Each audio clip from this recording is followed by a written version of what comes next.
Hello students, आप सब कैसे हो। जैसा कि आप सभी को पता है कि हम कौन सा हेड कर रहे हैं, कैपिटल गेन कर रहे हैं।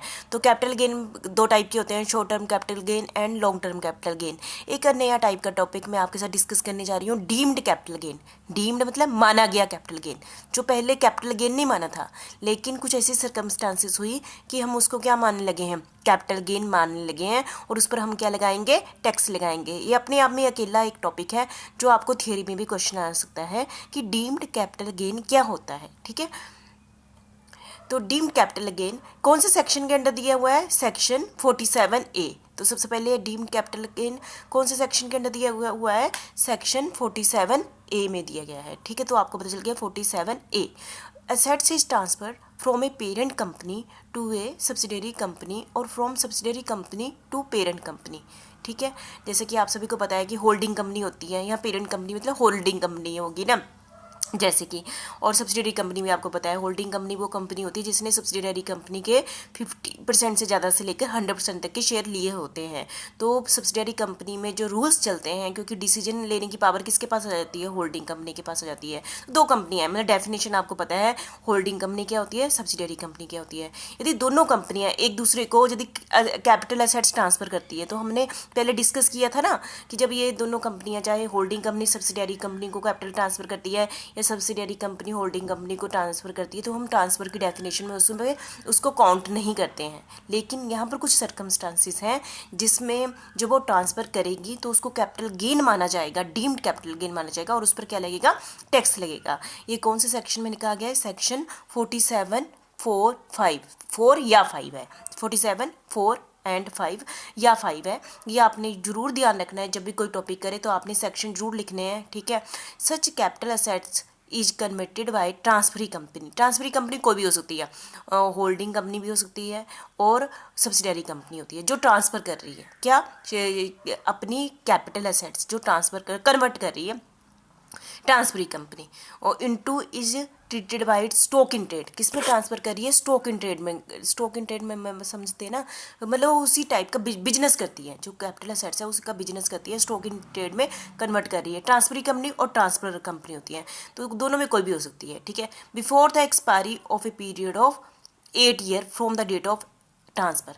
बिफोर द एक्सपायरी मतलब 8 साल बीते नहीं है जिस दिन ट्रांसफ़र किया ना, उसके अभी 8 साल बीते नहीं हैं। ठीक है, यदि कोई भी सब्सिडियरी कंपनी हुई या होल्डिंग कंपनी हुई, यदि 8 ट्रांसफ़र के अभी 8 साल, वो वाली एसेट्स जिसको हमने स्टॉक इन ट्रेड में कन्वर्ट कर रहे हैं, दूसरी कंपनी को दे रहे हैं, और वो उसको अभी 8 साल पूरे नहीं हुए, उस ट्रांसफ़र को 8 साल पूरे नहीं हुए हैं, तो उससे जो भी कैपिटल गेन होता है उसको क्या माना जाएगा, डीम्ड कैपिटल गेन माना जाएगा।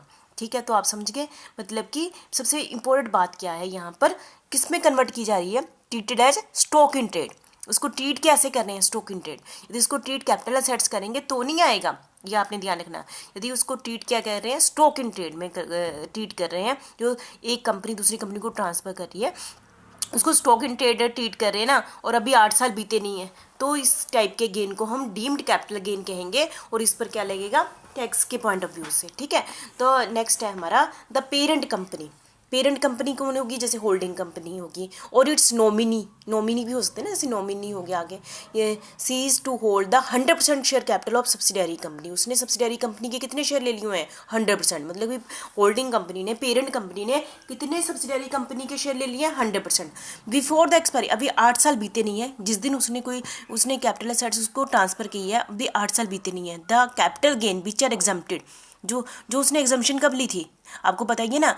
यदि होल्डिंग कंपनी या सब्सिडियरी कंपनी, मैंने ये टॉपिक आपको करा दिया है, ट्रांसफ़र करते हैं तो उसको ट्रांसफ़र की डेफिनेशन में नहीं लिया हुआ है। यदि ट्रांसफ़र की डेफिनेशन में नहीं लिया तो उसको एग्जम्पशन मिली होगी, है ना, उसको कैपिटल गेन पर टैक्स नहीं देना पड़ा होगा। तो capital gain which are exempted section 47 के अंदर उसको क्या मिली हुई एग्जम्पशन, बिल बिकम टैक्सेबल हो जाएगा as deemed capital gain for the year in which such transfer took place.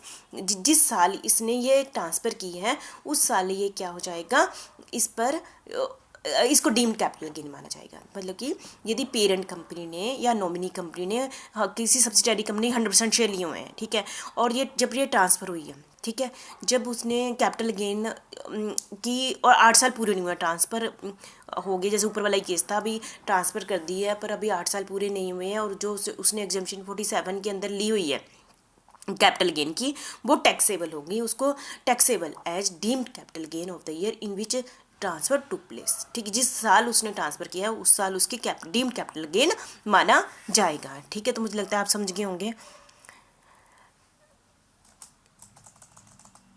ठीक है, ये दोनों पॉइंट आपने अच्छे से कर लेने हैं।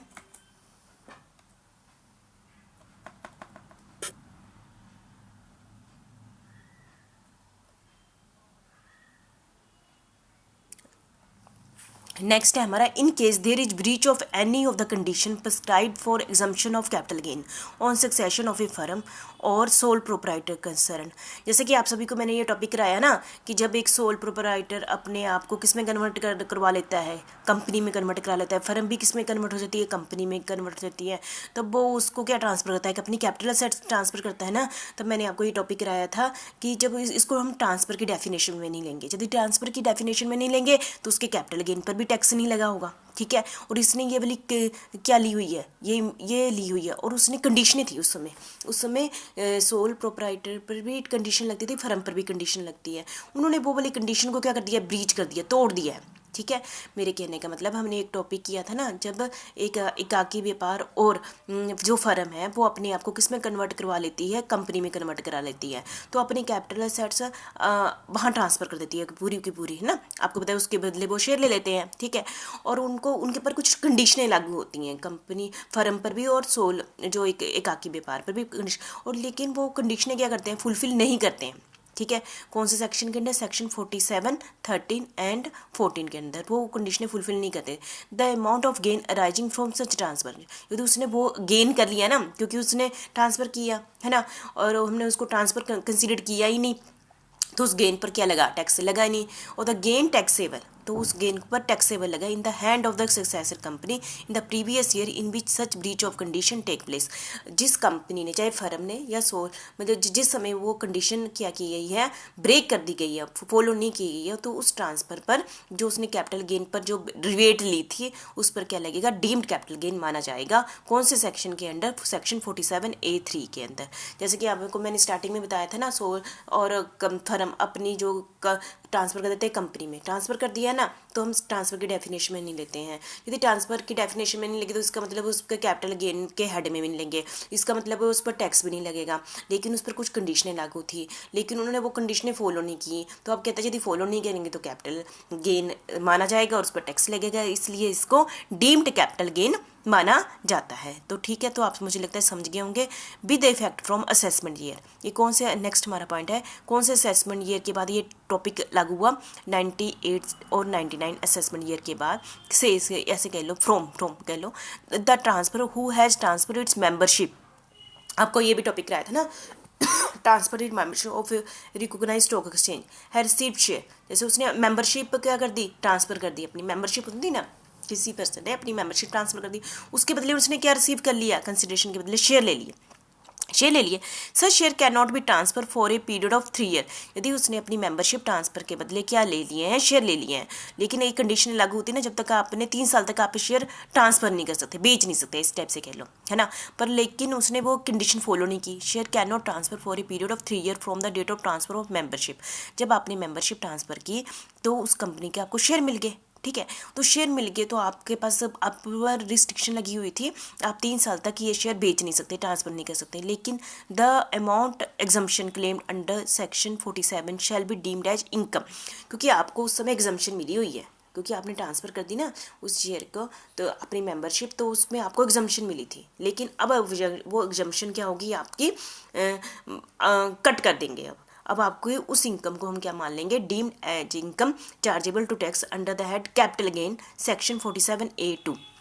यहाँ पर कहने का मतलब है, जो एक ट्रांसफरर था उसने अपनी membership of a recognised stock exchange में अपनी ट्रांसफ़र कर दी, उसके बदले शेयर ले लिए, उस पर रिस्ट्रिक्शन थी, वो 3 साल तक ये शेयर ट्रांसफ़र नहीं कर सकता, तो उसने इस टाइप की रिवेट भी लिए। कैपिटल गेन की रिबेट ली है, ठीक है, और लेकिन उसने ट्रांसफ़र कर दिया है, अब उसको कैपिटल गेन की वो रिबेट नहीं मिलेगी, तो उस टाइप की इनकम को हम क्या कहेंगे, डीम्ड कैपिटल गेन मान लेंगे और उस पर टैक्स के अंदर वो आ जाएगी। कौन से सेक्शन के अंदर, सेक्शन 47A(2). तो मुझे लगता है कि चारों पॉइंट आप अच्छे ढंग से समझ गए होंगे। मतलब कि जहाँ यहाँ पर मेनली पहले टॉपिक में क्या कंसर्न था, होल्डिंग कंपनी, सब्सिडियरी कंपनी वो ट्रांसफ़र करती है कैपिटल एसेट्स को इन स्टॉक इन ट्रेड में, ठीक है, और ट्रांसफ़र करने के अभी 8 साल बीते नहीं है, तो उसके अंदर अंदर वो उसको डीम्ड कैपिटल गेन मान सकते हैं, ठीक है। यदि होल्डिंग कंपनी ने 100% किसके शेयर लिए हुए हैं, सब्सिडियरी कंपनी के लिए, और भी ट्रांसफ़र को की 8 साल बीते नहीं हैं, तब भी उसको डीम्ड कैपिटल गेन माना जाएगा, ठीक है। यदि उसने पहले तो ये रिवेट ले ली कि इसको ट्रांसफ़र नहीं काउंट किया जाए एज ए कैपिटल गेन, और बाद में इसमें कंडीशनें क्या करती, ब्रीच कर देते हैं in case of sole trade और फर्म के केस में, तो उसको ने जो रिवेट ली हुई है वो उसकी रिवेट कैंसिल हो जाएगी, तो इसको क्या माना जाएगा, डीम्ड कैपिटल गेन माना जाएगा, ठीक है। यदि किसी पर्सन ने अपनी membership of recognised stock exchange में छोड़कर उसके बदले क्या ले लिया, उसका शेयर ले लिया है एज ए कंसिडरेशन, उस शेयर को वो 3 साल तक नहीं बेच सकता था, लेकिन उसने ये कंडीशन फॉलो नहीं की है, क्योंकि उसने उस समय क्या बेनिफिट लिया है कि उसको ने कैपिटल गेन नहीं लिया है, कैपिटल गेन वाली मतलब कि उस पर टैक्स नहीं कटवाया है, तो उसको अब क्या मान ली जाएगी, डीम्ड कैपिटल गेन मानकर उस पर क्या लगेगा, टैक्स लगेगा। कौन से सेक्शन के अंदर, सेक्शन 47A(2) के अंदर, ठीक है, ठीक है। ये एक अपने आप में एक डीम्ड कैपिटल गेन आपस में एक मेन टॉपिक था जो आपने अच्छे ढंग से समझ लेना है, ठीक है। Thank you very much.